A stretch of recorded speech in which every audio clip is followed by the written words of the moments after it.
Avec Christian Jacob et avec l'ensemble des élus du groupe Les Républicains à l'Assemblée nationale, nous présentons une proposition de loi pour rétablir le pouvoir d'achat des Français. Le pouvoir d'achat des Français, il a été terriblement malmené sur les 20 derniers mois par des augmentations de toute nature, la CSG des retraités est l'une des plus emblématiques, mais aussi par la non-indexation des pensions, par l'augmentation d'un certain nombre d'impôts comme les impôts sur les carburants qui ont touché notamment les plus modestes des Français. Tout ça a créé une ambiance absolument détestable sur le plan social. Ça a culminé par le mouvement des Gilets jaunes qui n'est d'ailleurs pas terminé.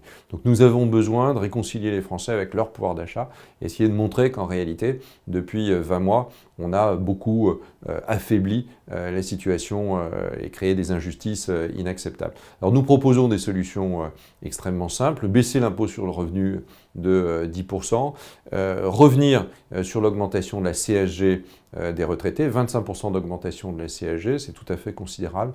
Donc revenir et annuler cette augmentation inexplicable, faire en sorte que les pensions soient indexées sur l'inflation alors qu'elles ne le sont plus.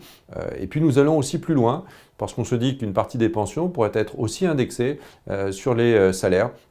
Il n'y a pas de raison de considérer que les retraités aujourd'hui ne participent pas à la croissance et à l'augmentation de la richesse du pays. Ils en sont aussi les acteurs. Ils pourraient donc en profiter sur une partie de leur pension.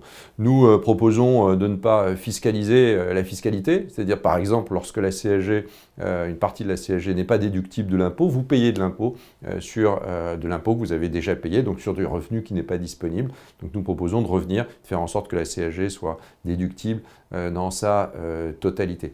Voilà des mesures qui sont des mesures simples, qui sont des mesures, je pense, compréhensibles et qui auraient, je crois, pour vocation de réconcilier, au fond, la France avec sa fiscalité qui a été terriblement malmenée par les décisions assez incohérentes du gouvernement.